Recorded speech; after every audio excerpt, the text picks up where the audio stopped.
ucapkan kepada seluruh ibu bunda-bunda hebat semuanya, ibu guru hebat semuanya, Buku 1 ingin sampun menghadiri undangan saya hari ini dalam rangka sosialisasi budaya positif untuk saya memenuhi tugas dari CGP. Ibu, terima kasih banyak. Semoga hari ini semuanya lancar. Amin. Untuk kali ini saya ingin mensosialisasikan tentang budaya positif. Budaya positif itu apa toh Bu? Nanti kita pelajari bersama-sama, ngoten nggih. Kita belajar bersama. Nggih, monggo Mbak Nika. Latar belakang saya untuk mensosialisasikan budaya positif itu adalah dunia anak adalah dunia bermain. Tumbuh kembang mereka menjadi tujuan utama dalam pendidikan.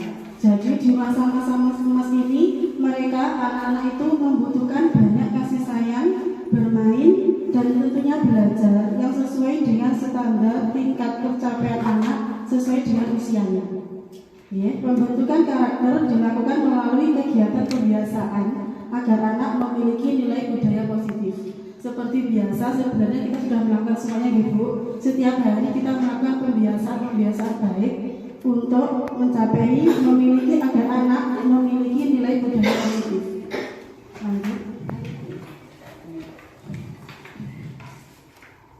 Tujuan sosialisasi ini adalah untuk menciptakan suasana belajar yang menyenangkan dan mengasihkan. Murid memiliki disiplin positif untuk melaksanakan keyakinan kelas sehingga terciptanya lingkungan positif dan lembaga memiliki budaya positif. Jadi tujuan kita ini mempelajari tentang budaya positif itu agar murid itu memiliki disiplin positif dan sekolah juga tercipta lingkungan positif dan memiliki budaya positif. Budaya positif itu apa? Kita pelajari bersama. Kita kembali ke filosofi pendidikan Ki Dewantoro. Menurut Ki Dewantoro, tujuan pendidikan itu apa? Tujuan pendidikan itu adalah menuntut segala kodrat yang ada pada anak agar mereka dapat mencapai keselamatan dan kebahagiaan yang setinggi-tingginya baik sebagai manusia maupun sebagai anggota masyarakat. Jadi kita itu menuntut kodrat yang ada pada anak, bukan membentuk ya Bu. Anak itu sudah membawa kodratnya sendiri-sendiri. Kita yang mengenali kodrat tersebut, kemudian kita menuntunnya agar anak menemukan keselamatan dan kebahagiaan yang setinggi-tingginya sebagai manusia maupun sebagai anggota masyarakat. Kita mempersiapkan anak agar dapat terjun sebagai manusia dan sebagai anggota masyarakat. Lalu budaya positif itu apa? Seorang guru perlu memahami pentingnya mengetahui kebutuhan belajar dan lingkungan yang memfasilitasi seluruh individu di sekolah agar dapat meningkatkan kompetensinya secara aman dan nyaman. Jadi guru kita sebagai guru harus memahami kodrat anak tadi apa. Kita bantu anak menemukan kodratnya. Kemudian kita mengetahui pentingnya belajar, kebutuhan belajar anak agar mencapai tujuan yang diinginkan. Sesuai teori kontrol atau teori pilihan Dr. William Glasser, disiplin positif itu mencakup beberapa hal, yaitu makna disiplin itu sendiri, kemudian teori motivasi, 5 posisi kontrol, dan 5 kebutuhan dasar manusia. Itu nanti agar kita dapat menemukan nilai yang bisa kita jadikan menjadi keyakinan kelas dan cara menyelesaikan masalah melalui segitiga restitusi. Lanjut Mbak Nika. Disiplin itu apa Bu? Makna disiplin itu. Ini disiplin itu berasal dari bahasa Latin disiplina, yang artinya adalah belajar.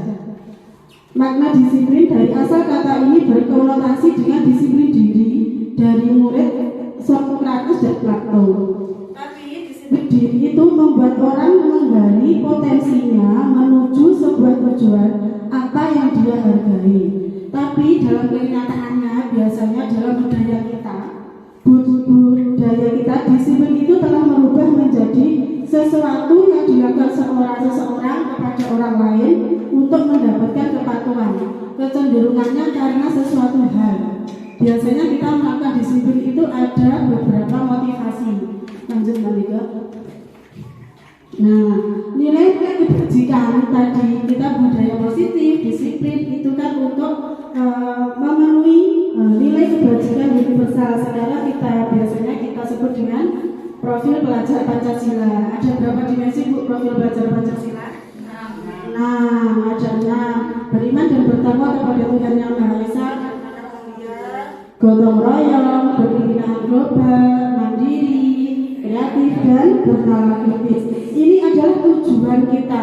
Tujuan kita membentuk nilai kebajikan pada diri anak, ya, pada diri murid-murid kita agar mereka mempunyai nilai-nilai kebajikan menjadi pelajar yang berprofil pelajar Pancasila. Lanjut Mbak Nika. Nah, saya sekarang pertanyaan pemantik. Saya ingin bertanya kepada Ibu guru semua. Kalau misalnya jenengan ikut diklat, ikut pelatihan Moteniko, biasanya motivasinya apa? Sertifikat. Nah, satu, motivasi yang pertama, Anda ikut agar karena ditegur kepala sekolah, karena disuruh oleh kepala sekolah. Yang kedua, karena ingin mendapatkan penghargaan, butuh sertifikat. Terus yang ketiga, apa karena ingin menjadi pembelajar sepanjang hayat, karena memang butuh, karena memang memerlukan ilmu tersebut. Nah, jujur Mbak Nika, alasannya apa biasanya kalau ikut diklat Moteniko? Satu, dua, nomor tiga. Ada yang murni 100% motivasinya nomor tiga? Kadang-kadang. Tapi kebanyakan karena disuruh dan ingin mendapatkan sertifikat. Gitu. Harusnya itu kita rubah. Sertifikat tidak ditegur itu hanya bonusnya. Tapi kalau tujuan kita awalnya hanya mendapat sertifikat, biasanya ya dapatnya hanya sertifikat, yang tidak dapat. Numpuk sertifikat, tapi ditanya tidak tahu. Karena kita awalnya motivasinya awal itu kita sudah keliru. Mari kita rubah. Terus coba kembali lagi Mbak Nika. Dari ketiga tadi, motivasi yang paling kuat itu yang mendasari berarti kita belum ketiga ya, kebanyakan. Nah, sekarang kalau menurut Anda, menurut jenengan semua, kalau murid-murid kita, motivasi murid-murid kita untuk datang ke sekolah itu kebanyakan apa? Karena ingin bertemu teman atau karena mereka ingin belajar. Tapi kalau untuk kita usia PAUD itu memang belum ya, memang mereka harus dipancing dulu. Harus dipancing dulu agar menemukan motivasinya dari diri sendiri. Teori motivasi perilaku manusia menurut Jerry Godson dalam bukunya Restructuring School Discipline itu ada dua. Motivasi eksternal dan motivasi internal. Motivasi eksternal tadi untuk menghindari ketidaknyamanan atau hukuman biar tidak ditegur kepala sekolah, dan juga untuk mendapatkan imbalan untuk bikin sertifikat tadi. Itu adalah motivasi eksternal. Nah, kita harus memotivasi diri kita itu dari motivasi diri sendiri dalam motivasi internal itu, yaitu untuk menghargai diri kita sendiri. Karena kita menjadi guru, katanya guru itu sumber ilmu ya Bu, biar ditanya itu tahu. Berarti kita juga harus selalu belajar. Motivasi diri itu menjadikan kita mempunyai disiplin positif. Dan disiplin positif itu ini Bu, agar kita dapat motivasi diri dari internal kita itu banyak, tidak hanya karena orang lain.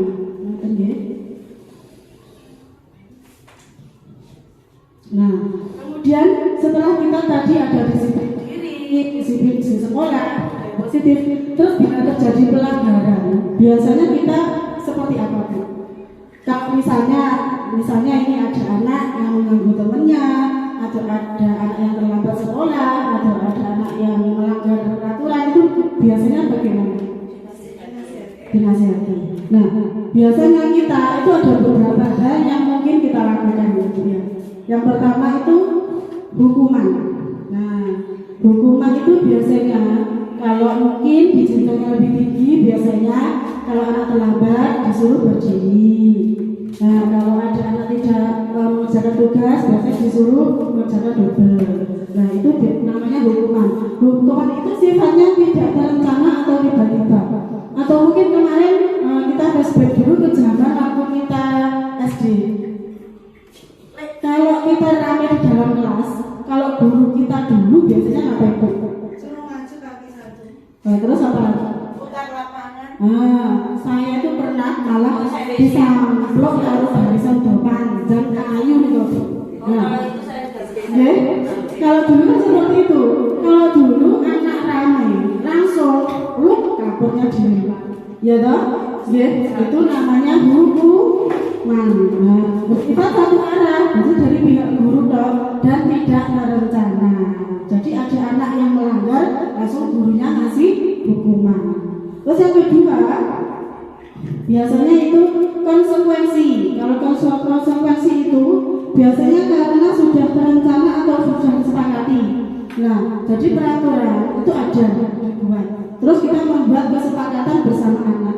Nanti kalau kamu melanggar, berarti kamu harus melakukan ini. Nah, jadi anak itu sudah tahu dari awal. Nah, tidak secara langsung. Misalnya, nanti kalau besok kamu terlambat, berarti kamu harus menulis saya tidak terlambat sama sekali loh ya. Nah, berarti nanti dia sudah tahu. Oh, nanti kalau saya terlambat, berarti saya mendapatkan harus seperti ini. Itu namanya konsekuensi. Ini agak lumayan sedikit, kadang tidak mencakup fisik juga. Kemudian penghargaan. Nah, penghargaan itu ternyata sama dengan hukuman. Misalnya kita membuat reward kepada anak, kamu kalau bisa mengerjakan ini saya kasih permen, gitu ya. Itu sebenarnya hampir sama dengan hukuman. Bukannya tidak baik, tapi kurang baik. Karena apa? Dengan mendapatkan penghargaan itu menjadi tidak efektif, merusak hubungan, menurunkan kualitas, mematikan kreativitas, menghukum dan mempengaruhi motivasi anak. Nah, jadinya mereka melakukan pun juga karena ingin mendapatkan permen. Kayak tadi ya. Nah, dan aku mau mengerjakan tugas ini biar aku dapat apa, dikasih apa gitu sama gurunya. Nah, jadi hampir sama Bu. Penghargaan itu sebenarnya karena sama dengan hukuman. Betul sih. Terus selanjutnya restitusi. Ini mungkin yang lebih baik kita lakukan bersama anak. Restitusi itu apa? Restitusi adalah proses menciptakan kondisi bagi murid untuk memperbaiki kesalahan mereka sehingga mereka bisa kembali pada kelompok mereka dengan karakter yang lebih kuat. Jadi anak didekati, ditanya dulu kenapa melakukan hal tersebut, kenapa bisa terjadi hal tersebut, dan bagaimana kita menyikapinya. Itu kita komunikasikan dengan anak. Anak diajak belajar menyelesaikan masalahnya sendiri dulu. Dituntut menyelesaikan masalah, bukan bu guru yang menentukan hukuman atau cara penyelesaian, tapi anak yang kita tuntut untuk membuat keputusan sendiri. Restitusi juga merupakan proses kolaboratif yang mengajarkan murid untuk mencari solusi untuk masalah mereka. Nah, jadi sekarang kan anak biar bernalar, kritis dan kreatif. Jadi murid diajar untuk mencari solusi untuk menyelesaikan masalah mereka. Nah, terus restitusi juga membantu murid menjadi lebih memiliki tujuan, disiplin positif, dan memulihkan dirinya setelah berbuat salah. Penekanannya bukanlah pada bagaimana berperilaku untuk menyenangkan orang lain atau menghindari ketidaknyamanan, namun tujuannya adalah menjadi orang yang menghargai nilai-nilai kebajikan yang mereka percayai. Jadi sebelumnya kan kita sudah membuat kesepakatan kelas bahwa kalau melakukan sebuah kesalahan konsekuensinya seperti ini. Nah, itu anak diingatkan. Jadi dia itu nanti menyelesaikan masalahnya juga bukan karena ingin dihargai bu guru, tapi karena ingin memperbaiki dirinya. Berarti dia mengakui bahwa dia itu salah dan dia ingin memperbaiki apa yang sudah dia lakukan bahwa salah itu.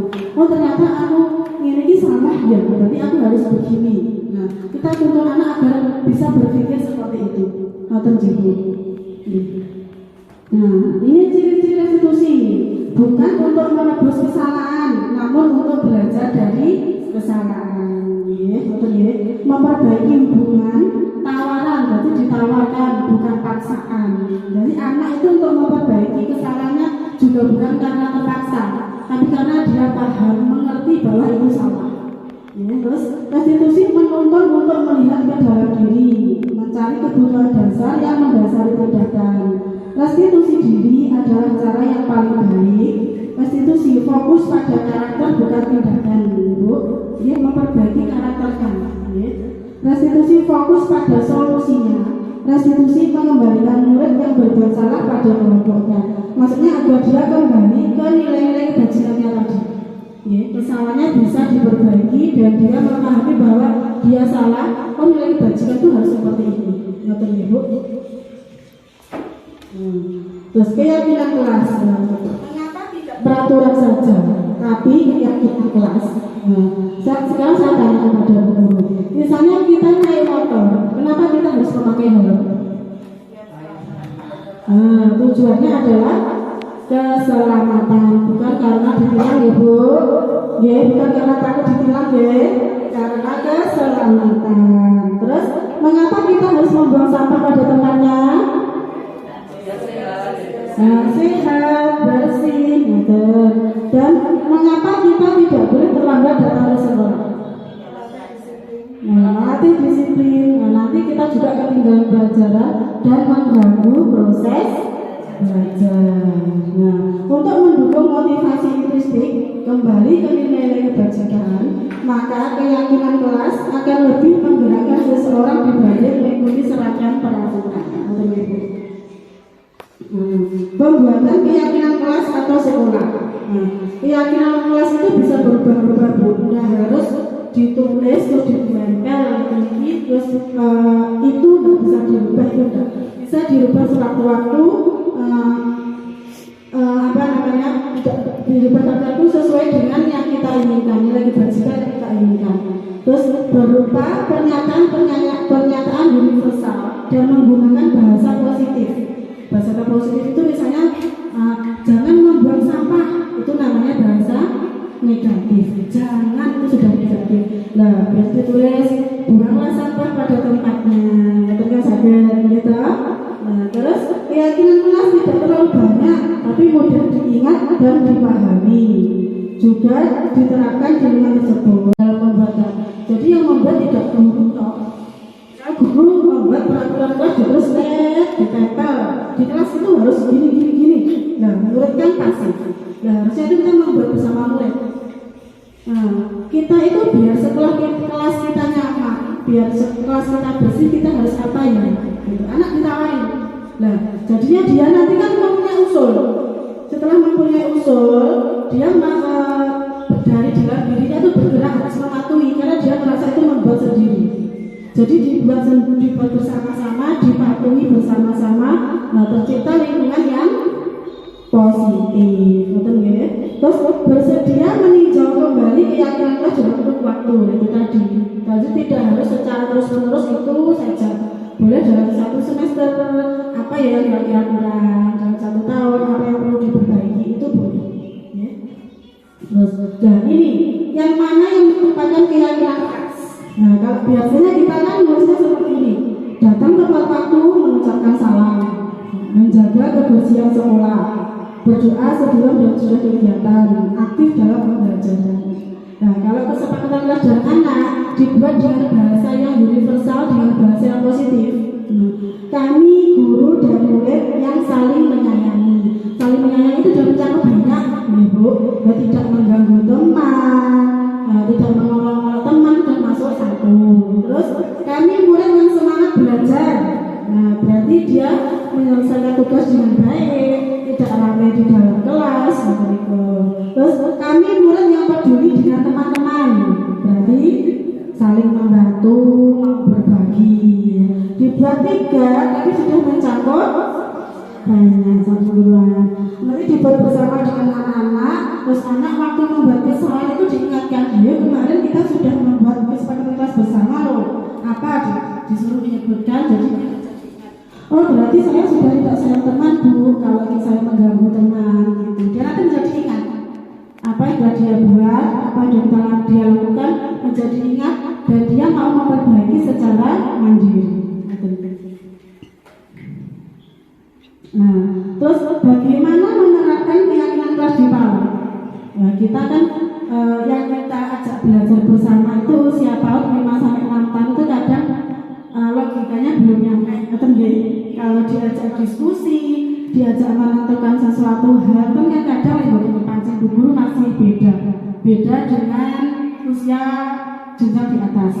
Pripun Bu, kalau kita mau membuat kesepakatan bersama anak, membuat budaya positif bersama anak itu melalui apa? Nah, ini peraturan kelas. Biasanya peraturan kelas seperti ini. Nah, ini kan yang membuat guru. Murid harus berpakaian seragam dan sesuai dengan ketentuan. Tapi tidak ada di sini guru harus adanya murid. Iya, tapi tata tertib guru ini. Nah, kudu ini dibuat bersama anak. Jadi sebelum ditempel itu harus dibuat bersama anak dulu, sepakatan. Terus, nah, setelah dibuat keyakinan kelas, anak mempunyai motivasi dari dalam diri untuk mematuhi tadi, untuk tidak melanggar karena dia membuat sendiri, merasa membuat sendiri. Nah, menjadi lingkungan itu menjadi positif. Nah, terus karena kita sudah terbiasa setiap hari melakukan itu menjadi budaya positif di lingkungan sekolah. Jadi semua warga sekolah karena sama-sama membuatnya bersama-sama juga merasa memilikinya bersama menjadi budaya positif bersama. Terus kemudian yang mendasari tadi Bu, 5 kebutuhan dasar manusia. Jadi anak itu melakukan apapun, kita saja, kita juga, anak juga, semua orang. Apapun yang dilakukan seseorang pasti ada alasannya. Bu, mengapa jenengan kesini tadi, kenapa? Karena ada undangan. Karena ada undangan atau karena mau belajar?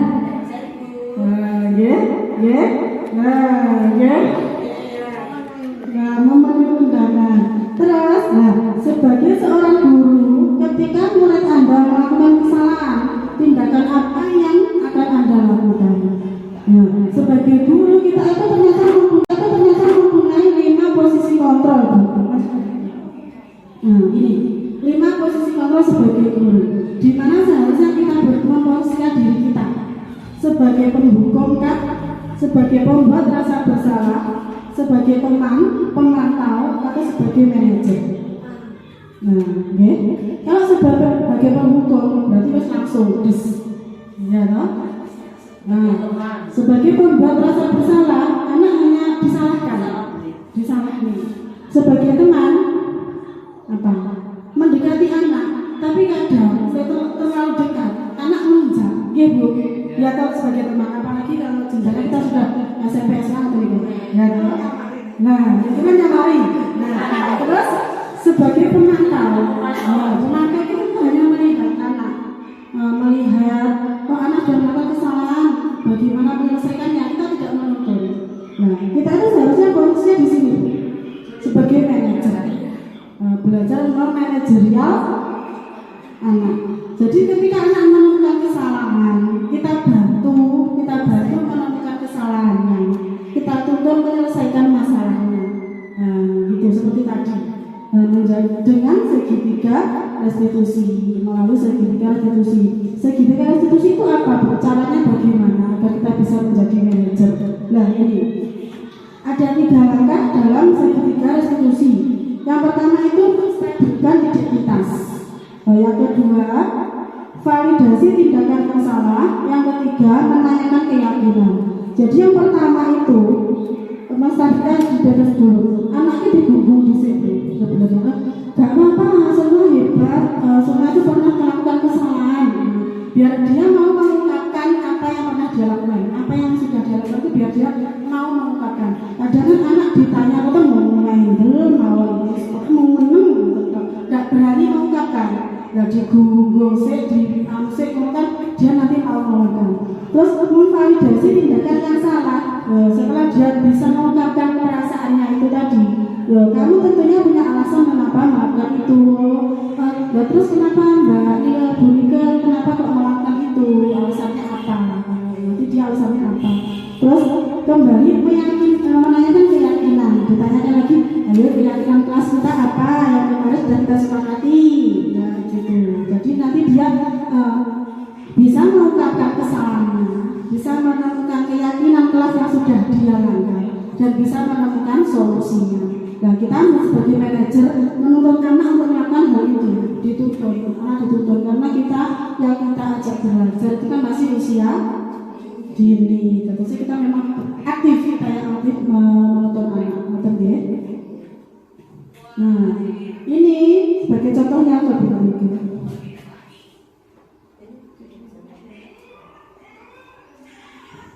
Coba, ini ilustrasi saja ya, contoh bila anak mengganggu teman gitu.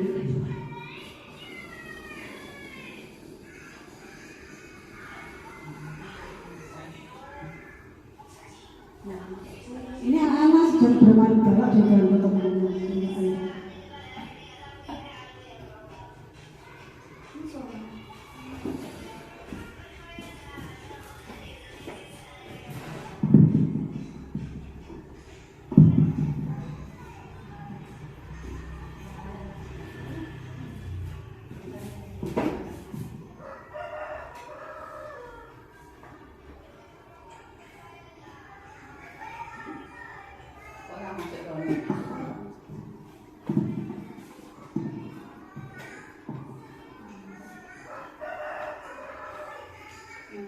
Itu sebenarnya anak jangan saya tanyai kenapa melakukan hal tersebut, terus keyakinan apa kemarin di kelas kita apa disebutkan ya, keyakinan kelasnya 1 itu bermain bersama teman, keyakinan kelasnya 2 merapikan kembali mainan ke tempatnya gitu. Anak itu bisa menjawab, kalau B mungkin sama sudah bisa menjawab ya. Dia sudah paham. Nah, terus setelah hal itu dia minta maaf. Ya, minta maaf. Nah, kemudian karena sudah mengganggu, sudah merusak, nah itu dia akhirnya bersama-sama merapikannya.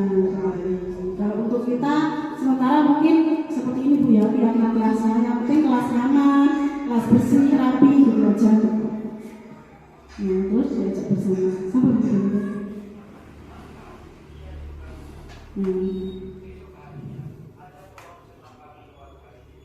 Itu terima kasih banyak. Mungkin budaya positif yang bisa saya sampaikan ada seperti ini.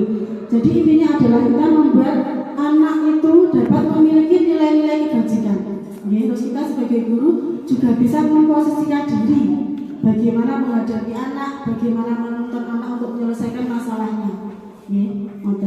Terima kasih banyak atas perhatiannya. Mungkin ada pertanyaan, ada yang mungkin Bu Guru belum paham atau gimana, kita belajar bersama Ibu.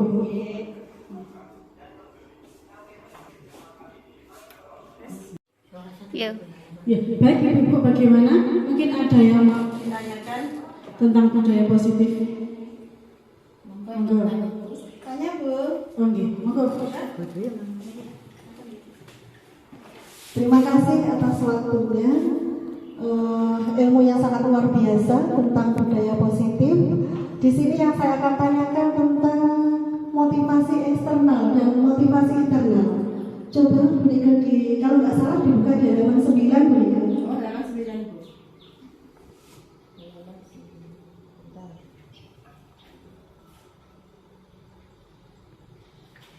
Oke, ini tentang pertanyaan pemantik. Mungkin kalau sebagai pendidik ya, kita akan melakukan sesuatu atau saat hadir mengikuti sesuatu itu memiliki tujuan. Coba lanjutnya Bu, halaman 10 Bu berarti. Nah, ini motivasi internal. Mungkin kalau kita seorang pendidik itu bisa memotivasi diri kita sendiri. Tapi kalau kita mengajar PAUD, mungkin anak itu belum bisa nalar. Jadi belum tahu piye to carane motivasi awakku dhewe. Bagaimana cara memotivasi diri saya sendiri? Nah, bagaimana seorang guru menumbuhkan agar siswa itu bisa memotivasi internalnya? Terima kasih. Itu yang saya tanyakan. Terima kasih banyak Bu Ida. Jadi gini, kita sebagai guru, bagaimana kita memotivasi anak agar anak mempunyai motivasi dari dalam dirinya sendiri. Betul nggih? Agar anak itu mempunyai motivasi untuk berangkat ke sekolah. Betul nggih? Bagaimana anak tidak usah dipaksa, tidak usah dibujuk, tapi mereka mempunyai niat sendiri mau berangkat ke sekolah. Betul nggih, Bu? Nah, tadi untuk keyakinan kelas tadi halaman berapa ya Bu Nika ya coba Bu Nika? Halaman akhir di halaman akhir. Betul nggih? Hampir habis. Terus lagi satu lagi. Nah, ini. Nah, tadi kita kan di kelas itu bersama anak sudah membuat keyakinan kelas. Bersama anak kita sudah membuat keyakinan kelas. Bagaimana kita meyakinkan anak bahwa kami, guru dan murid itu harus saling menyayangi. Guru dan murid harus saling menyayangi, semangat belajar dan peduli dengan teman. Nah, itu kita tumbuhkan dulu keyakinan anak untuk merasa memiliki kelasnya. Oh, bahwa ini kelasku, ini rumahku bersama guruku, rumahku bersama teman-temanku. Jadi dalam diri anak itu dia merasa kangen, merasa kerasan di sekolah, tidak mau pulang malah. Nah, kalau diajak pulang ke rumah, dia malah merasa ingin terus kembali ke sekolah. Libur barang terus Bu, lah di sekolah tuh enak loh Bu, banyak temennya, banyak mainannya. Di rumah tuh saya bosen loh Bu. Kita yakinkan dulu anaknya. Nah, bagaimana kita sebagai guru harus tadi kita juga mempunyai motivasi juga. Kita motivasi dulu diri kita dulu sebagai guru, kemudian kita motivasi anak, kita yakinkan anak. Bu, kita yakinkan anak bagaimana anak itu agar dapat mempunyai perasaan memiliki perasaan sayang gurunya, sayang temannya. Jadi dia merasa membutuhkan itu. Aku lagi awur koncoku, ora awur guruku ora penak. Ngoten nggih? Mungkin ngaten Bu, atau mungkin ada ibu guru lain yang merasa mempunyai pemahaman yang berbeda dengan saya, tidak apa-apa Bu. Kita di sini belajar bersama. Yang kita bisa bagaimana kita menumbuhkan motivasi dalam diri anak. Apalagi kita yang kita ajak belajar itu kan anak-anak PAUD. Harus selalu dituntun biar menemukan jati dirinya. Itu aja kita masih bisa menuntun. Gitu. Mungkin ada yang mau usul lagi Bu, membantu saya menjawab pertanyaannya Bu Ida. Nah, terima kasih banyak ibu-ibu semuanya atas perhatiannya. Tadi saya sudah mensosialisasikan tentang budaya positif. Ada pertanyaan juga dari Bu Ida. Mungkin nanti kalau memang kurang greget lagi, kita bisa ulangi untuk belajar bersama ibu semua. Terima kasih banyak untuk perhatiannya. Minta maaf bila ada banyak kesalahan. Terima kasih banyak. Assalamualaikum warahmatullahi wabarakatuh.